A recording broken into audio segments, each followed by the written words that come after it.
Assalamualaikum warahmatullahi wabarakatuh.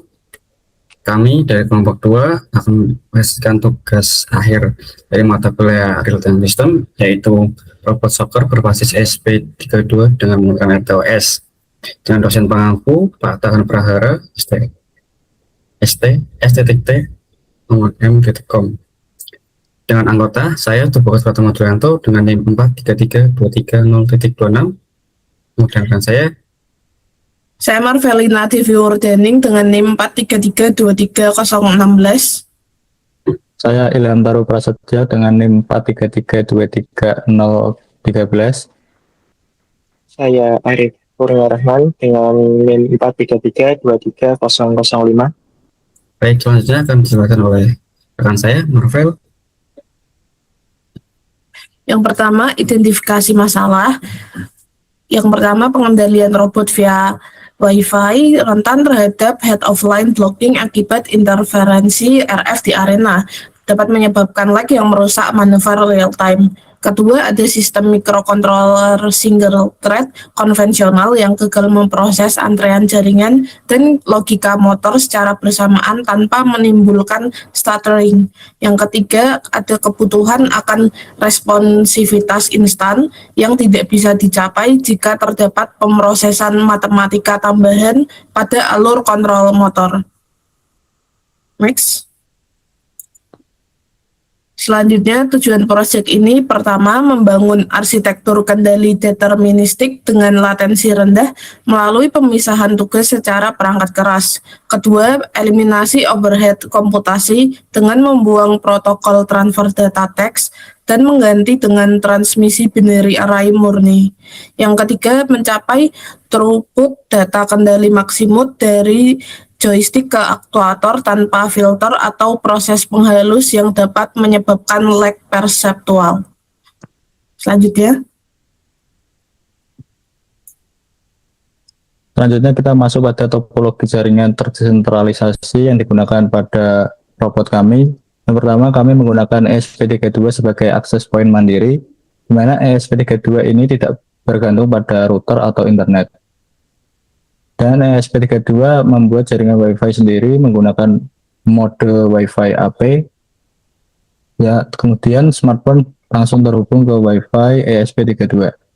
Yang kedua, isolasi radiofrekuensi untuk mengurangi gangguan. Jadi Wi-Fi dikunci pada channel 11, di mana jumlah perangkat yang dapat terhubung dibatasi maksimal satu klien. Hal ini mengurangi tabrakan paket data akibat mekanisme CSMA atau CA dari perangkat lain. Kemudian yang ketiga ada latensi konstan. Di fitur Wi-Fi Power Save dimatikan dengan menggunakan perintah Wi-Fi PS non, dan kami membuat radio Wi-Fi agar selalu aktif atau always on. Hal ini digunakan untuk mengurangi delay dan jitter pada saat mengontrol robot. Next. Distribusi beban, komputasi, dan isolasi dual core. Yang pertama, distribusi beban komputasi atau client side rendering, di mana perhitungan kontrol robot dilakukan di browser smartphone menggunakan HTML dan JavaScript. SP32 tidak melakukan perhitungan kinematika atau logika kontrol secara kompleks. Kemudian data hasil perhitungan dikirim dalam format biner melalui WebSocket. Kemudian SP32 hanya berperan sebagai gateway yang meneruskan perintah ke driver motor. Kemudian yang kedua ini isolasi dual core dengan FreeRTOS. Mengapa menggunakan dual core? Pertama, karena pemisahan tugas komputasi, di mana kernel menangani komunikasi pembacaan sensor dan logika navigasi.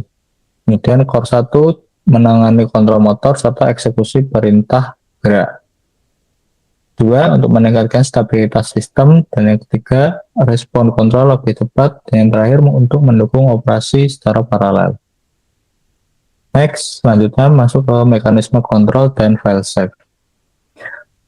Mekanisme kontrol dari robot kami guna dapat menjalankan robot maju mundur kiri kanan pada halaman web. User mengirim data perintah SP32 melalui Wi-Fi, dan kernel menerima data dan memasukkannya ke queue atau antrian. Dan core 1 membaca data dari queue, Kemudian core 1 menghasilkan sinyal PWM dan direction. Dan driver L298N menggerakkan motor sesuai perintah dan robot bergerak sesuai arah yang dipilih. Jadi Q dalam mekanisme kontrol robot digunakan agar menerima data Wi-Fi dan pengendali motor dapat berjalan secara independen. Dengan Q, Core 0 cukup memasukkan perintah ke buffer, sedangkan Core 1 mengambil dan mengeksekusi secara teratur. Pendekatan ini mengurangi resiko kehilangan data dan meningkatkan stabilitas sistem secara real time. Kemudian file save mechanism atau deadman switch. Di kondisi file save aktif ketika smartphone keluar dari halaman kontrol, yang kedua koneksi Wi-Fi terputus, dan yang ketiga gangguan jaringan yang menyebabkan data tidak terkirim, dan yang terakhir ketika ASP tidak menerima perintah atau respon selama 200 milisecond. Dan tindakan yang dilakukan oleh sistem, yaitu sistem menonaktifkan output PWM, kemudian driver L298N berhenti menggerakkan motor, dan robot langsung berhenti secara otomatis. Next.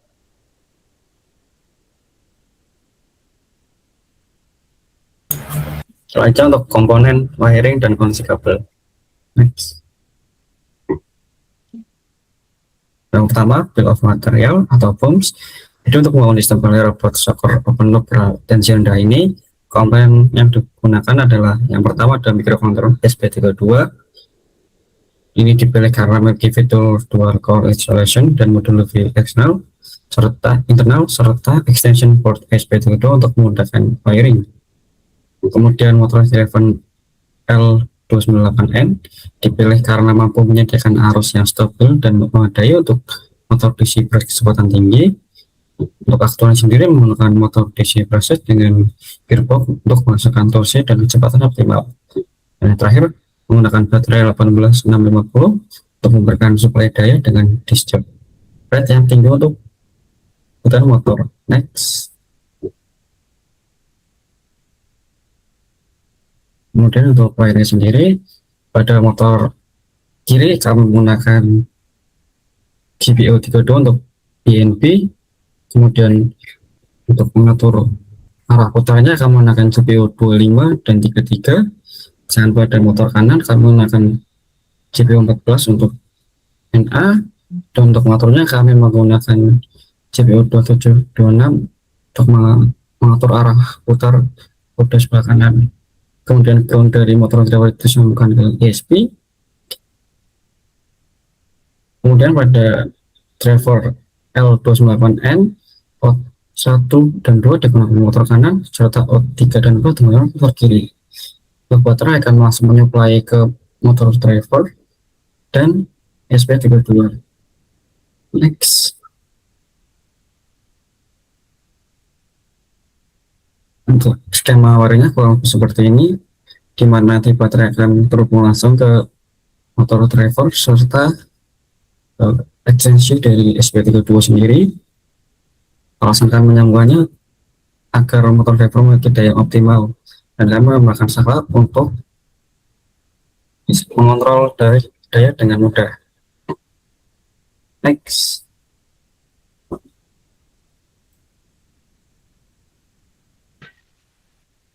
Baik, selanjutnya untuk penjelasan program dan juga kendali kode.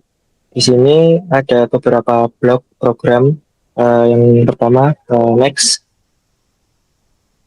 yaitu deklarasi dan juga konfigurasi jaringan ya. Di sini kami menggunakan beberapa library, yaitu seperti library Wi-Fi untuk kalibrasi dan juga konfigurasi accessibility dan IP. Kemudian ada juga asynchronous TCP dan juga ASP asynchronous web server, di mana di sini kami menggunakan library ini untuk menggunakan atau menggantikan web server yang bersifatnya blocking. Selanjutnya ada juga library LittleFS untuk manajemen file, untuk penguploadan file website menggunakan little fs ini dan disimpan di memori flash. Nah, di sini juga kami menyeting IP secara statis. Next.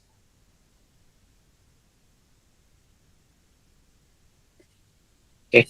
Nah, bagian yang kedua ini merupakan function untuk kontrol motor, yang dimana yang pertama adalah menginisiasi pin yang digunakan.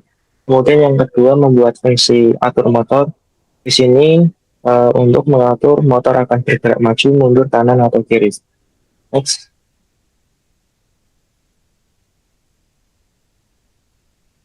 Nah, di sini merupakan multitasking RTOS dan juga komunikasi real time, yang dimana di sini merupakan untuk poin atau function utama yang digunakan untuk pengendalian sistem failsafe, yang mana apabila pingnya itu lebih dari 200 milidetik maka akan masuk ke blok else-nya, yang mana nanti motor akan dieksekusi atau melakukan pengereman mendadak. Dan pada function tangani kejadian WebSocket itu digunakan untuk pengaturan zero copy parsing, yang dimana nanti data yang dari jaringan untuk mengatur PWM atau speed motor akan dipecah menjadi byte per byte ke dalam memori RAM dengan function main_cpy. Next. Di sini pada function setup ini merupakan inisiasi dari seluruh sistem atau function utamanya.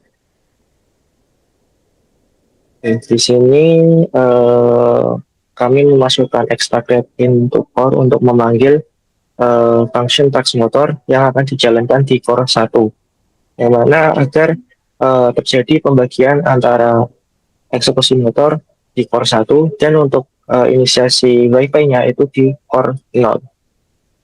Kemudian dimasukkan juga function ASP set power save, yang dimana kami mematikan power save-nya agar Wi-Fi tidak terjadi jitter ataupun latensinya lebih rendah.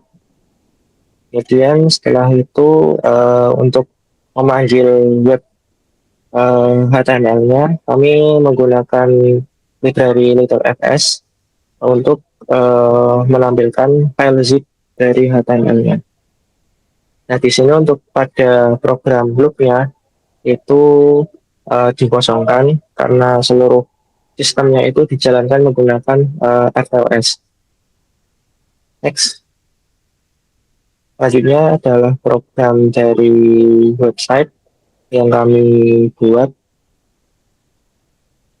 Untuk yang kami buat itu hanya dalam berbentuk joystick, jadi robotnya itu bergerak speednya berdasarkan arah atau seberapa jauh joystick dijalankan. Next.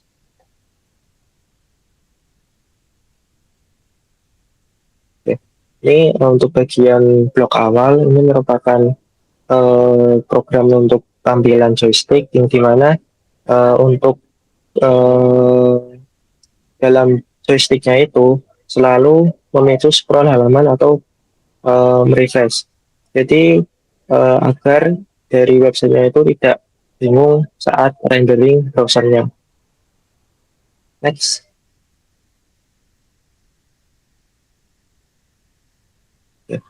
Ini merupakan program untuk alokasi memori binder dan juga web socket, yang dimana di sini merupakan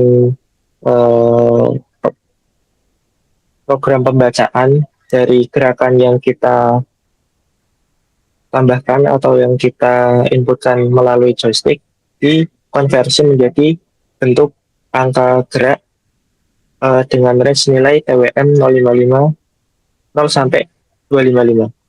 Next.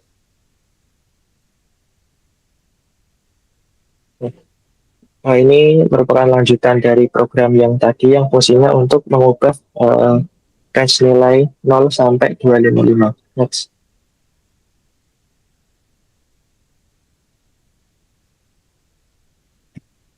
Di sini merupakan program untuk transmisi data, yang dimana jika bawaan layar HP itu kebanyakan sudah bergerak secara 120 Hz atau mungkin 60 atau 90. Nah, kami setting di program itu untuk pergerakan dari listriknya itu hanya 20 Hz agar pengiriman data ke ESP32 itu tidak terlalu banyak atau tidak terus-menerus gitu. Next. Ini merupakan lanjutan dari program transmisi data. Next. Oke. Mungkin sekian presentasi dari kelompok kami untuk segala penjelasan dari tahap perencanaan elektronik dan juga pemrograman kurang lebih sudah kami sampaikan. Mungkin cukup dari kami. Terima kasih. Wassalamualaikum warahmatullahi wabarakatuh.